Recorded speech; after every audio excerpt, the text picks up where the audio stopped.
विद्यार्थियों, आज हम प्री स्ट्रेस कंक्रीट या पूर्व प्रबलित कंक्रीट के बारे में जानते हैं और उसका सिद्धांत जानते हैं कि किस तरीके से काम करती है। पहली बात तो यह किसी टाइप की कंक्रीट नहीं है, बल्कि कंक्रीट में एक स्पेशल इफेक्ट हम देते हैं।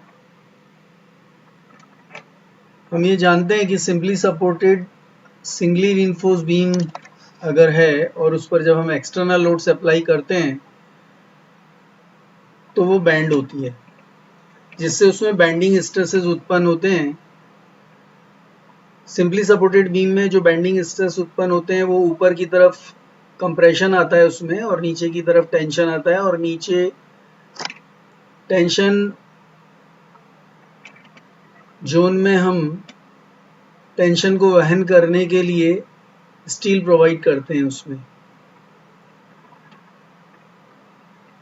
सिंपल आरसीसी में न्यूट्रल एक्सिस यानी कि कंप्रेशन और टेंशन के बीच की ऐसी लेयर जहां की ना तो टेंशन आता है ना कंप्रेशन आता है, उसके नीचे की कंक्रीट जो है वो हम स्ट्रेंथ में काम में नहीं लेते हैं।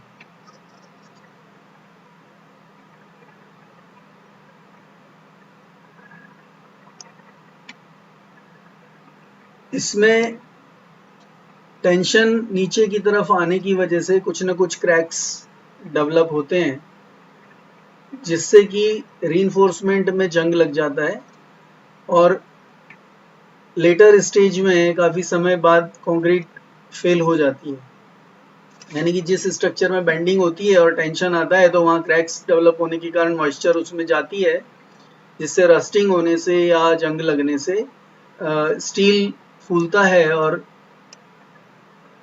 कंक्रीट भी टूटती है और स्टील भी फूल करके क्रैक होता है, उसमें से उसका क्षरण होता है और स्ट्रक्चर फेल हो जाता है। प्री स्ट्रेस कंक्रीट ऐसी कंक्रीट है जिसमें टेंशन जोन में, अर्थात न्यूट्रल एक्सिस से नीचे यदि सिंपली सपोर्टेड है तो वहां पर हाई टेंसाइल वायर, जिसको कि टेंडन्स बोलते हैं, वहां से प्री टेंशनिंग की जाती है या पोस्ट टेंशनिंग की जाती है। और प्री टेंशनिंग या पोस्ट टेंशनिंग के द्वारा वहां पर एक प्री कंप्रेशन, यानी कि जब स्ट्रक्चर के ऊपर लोड नहीं आया है उससे पहले ही वहां पे हम टेंशन जोन के अंदर कंप्रेशन उत्पन्न कर देते हैं, जिसके दो मेथड हैं, एक तो प्री टेंशनिंग और पोस्ट टेंशनिंग। इसके लिए प्री टेंशनिंग मेथड में हाई टेंसाइल वायर, जिसको कि टेंडन्स बोलते हैं, उनको खींचा जाता है तथा खींचने के बाद कंक्रीटिंग की जाती है, और जब उसमें कंक्रीट में स्ट्रेंथ आ जाती है और बॉन्ड बन जाता है टेंडन और कंक्रीट के बीच में, तो वायर को जैक्स से फ्री कर देते हैं। वायर्स को खींच करके एंड पे बांधे रखने के लिए जैक का उपयोग किया जाता है, और जब वहां से कंक्रीट में स्ट्रेंथ आने के बाद में जैक से टेंडन को फ्री किया जाता है, तो जो टेंशन उत्पन्न किया था वो टेंशन रिलीज होकर के और कंक्रीट पर ट्रांसफर होता है, यानी कि वो वायर सिकुड़ने की कोशिश करता है, जिससे कि वो सिकुड़ने की प्रक्रिया में कंक्रीट को कंप्रेस कर देता है। चूंकि हम टेंशन जोन में लगा रहे हैं तो टेंशन जोन में पहले से कंप्रेशन उत्पन्न हो जाता है, और ये प्री स्ट्रेस कंप्रेशन के रूप में कंक्रीट के ऊपर ट्रांसफर होता है।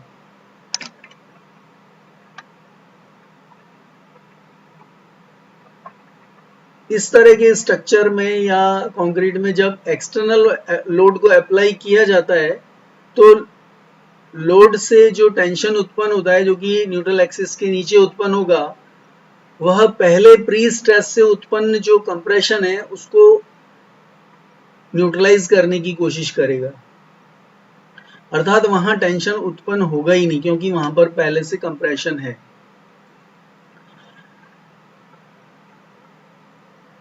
अब जो टेंशन उत्पन्न हो रहा है उसकी वैल्यू कितनी है, उसके अनुसार न्यूट्रल एक्सिस के नीचे या तो कंप्रेसिव स्ट्रेस होगा या जीरो स्ट्रेस हो सकता है, या टेंशन उत्पन्न होगा, लेकिन वो कम मात्रा में होगा, क्योंकि टेंशन जो लोडिंग की वजह से उत्पन्न हुआ है उसकी अपनी वैल्यू है, पर हमने पहले से वहां पे कंप्रेशन उत्पन्न कर दिया है, तो वो कंप्रेशन पहले इस टेंशन के द्वारा न्यूट्रलाइज होगा। उसके बाद जो बचेगा, यदि टेंशन एक्सेस में है तो टेंशन उत्पन्न होगा, वरना वहां पर जो है वो कंप्रेशन रहेगा, या दोनों बराबर हैं टेंशन और कंप्रेशन तो जीरो स्ट्रेस होगा।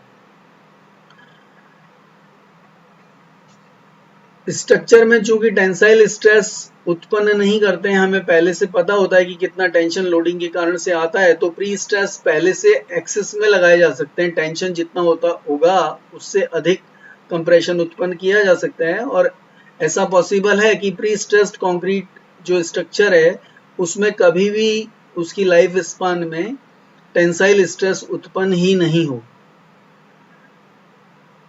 इस तरीके से जो आरसीसी है उसकी अपेक्षा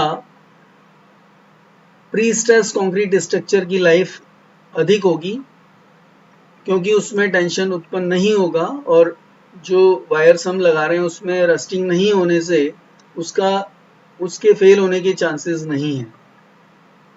यही प्री स्ट्रेस्ड कंक्रीट का सिद्धांत है। अब इसमें हम स्ट्रेसेस की सहायता से समझते हैं कि किस तरीके से ये स्ट्रेसेस को न्यूट्रलाइज करता है। यहाँ हम एक आरसीसी की बीम लेते हैं। आरसीसी की बीम में नीचे हम टेंशन जोन के अंदर स्टील लगाते हैं जिसमें कि टेंशन उत्पन्न होगा। उसका इस तरीके का क्रॉस सेक्शन यदि है, तो इसमें जो लोडिंग के कारण से, ये जो लोडिंग है, लोडिंग के कारण से जो स्ट्रेसेस डेवलप होंगे बेंडिंग के कारण से, वो हम लेते हैं F=m/z। ये दोनों नेचर का होता है, कंप्रेशन और टेंशन। ऊपर कंप्रेशन आएगा और नीचे टेंशन आएगा। बीच की जो लेयर है जहां टेंशन और कंप्रेशन नहीं है वो न्यूट्रल एक्सिस हुई। अब इसमें जो स्ट्रेस उत्पन्न हो रहे हैं वो दोनों नेचर के हैं, टेंशन होगा ही होगा, और क्रैक्स डेवलप होंगे, बहुत फाइन भी हो सकते हैं, लेकिन उनमें से भी मॉइस्चर जाकर के उसकी रस्टिंग करेगा। दूसरा एग्जांपल हम लेते हैं इसमें प्री स्ट्रेस कंक्रीट का। इसमें यहाँ पर बीच में टेंडन लगा करके और कंप्रेशन उत्पन्न कर दिया है। इस वायर को खींच करके उसमें टेंशन उत्पन्न किया पहले, और बाद में जब कंक्रीटिंग हो गई तो वायर्स को जब छोड़ेंगे तो ये वायर इस पूरी की पूरी कंक्रीट को कंप्रेस कर देगा इनिशियली। इसके बाद जब इसके ऊपर लोडिंग लगाई जाएगी, ये लोडिंग दिखाई नहीं है मैंने, लेकिन इसमें लोड तो आएगा क्योंकि इसका अपना डेड लोड प्लस इसके ऊपर कोई ना कोई लाइव लोड आएगा। तो टेंडन चूंकि सेंटर में लगा हुआ है, तो इस पूरे के पूरे क्रॉस सेक्शन के अंदर इनिशियली इसमें कंप्रेशन उत्पन्न हो जाएगा। हम ये मानते हैं कि उसमें जो स्ट्रेस उत्पन्न हुआ है वो 100 MPa का है और ये कंप्रेशन है। अब इसमें यदि लोडिंग अप्लाई करते हैं, इसमें मैंने 3 तरह से लोड्स लगाए हैं, अलग अलग स्ट्रेस उत्पन्न हुए हैं इसमें। तो पहले हम एग्जांपल लेते हैं कि इस तरीके से स्ट्रेस डेवलप होता है कि ऊपर कंप्रेशन मान लीजिए 60 आता है, नीचे टेंशन आता है 40। तो टोटल स्ट्रेस, ये स्ट्रेस जो कंप्रेशन का हमने प्री स्ट्रेस से उत्पन्न किया है, ये लोडिंग की वजह से जो बेंडिंग होने पर स्ट्रेस डेवलप हो रहे हैं जैसे कि आरसीसी में हुए थे, वो हैं ये।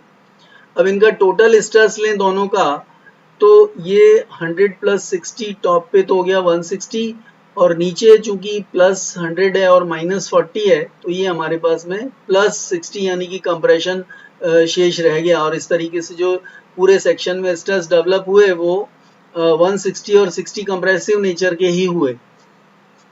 इसी तरीके से मान लीजिए दूसरा स्ट्रेस का एग्जांपल लेते हैं। मान लीजिए लोडिंग थोड़ी सी बढ़ी तो स्ट्रेसेस ये उत्पन्न हुए 120 और 100, तो टोटल स्ट्रेस ऊपर 100 + 120 यानी कि 220 हुआ, और नीचे 100 और 100 न्यूट्रलाइज हो गए, 0 हो गया। इसी तरीके से ऊपर यदि 160 और 140 जो कि इसमें आरसीसी में हमने लिया था वो अगर लेते हैं, तो ऊपर टोटल स्ट्रेस 260 और नीचे बहुत कम स्ट्रेस 40 ही उत्पन्न हुआ, जबकि आरसीसी में 140 था। तो इस तरीके से ये नीचे जो स्ट्रेस उत्पन्न हो रहे हैं उसको न्यूट्रलाइज करता है, और तीनों नेचर के कंप्रेशन 0 और माइनस में टेंशन स्ट्रेस डेवलप होते हैं। ये फॉर्मूला है हमारे पास में टोटल स्ट्रेस का, इसी को जोड़ करके हम यहाँ पर फाइनल स्ट्रेस निकाल रहे हैं। ये डायरेक्ट स्ट्रेस हो गया pre stress P/A + -m/z bending stress हुआ। तो इस तरीके से ये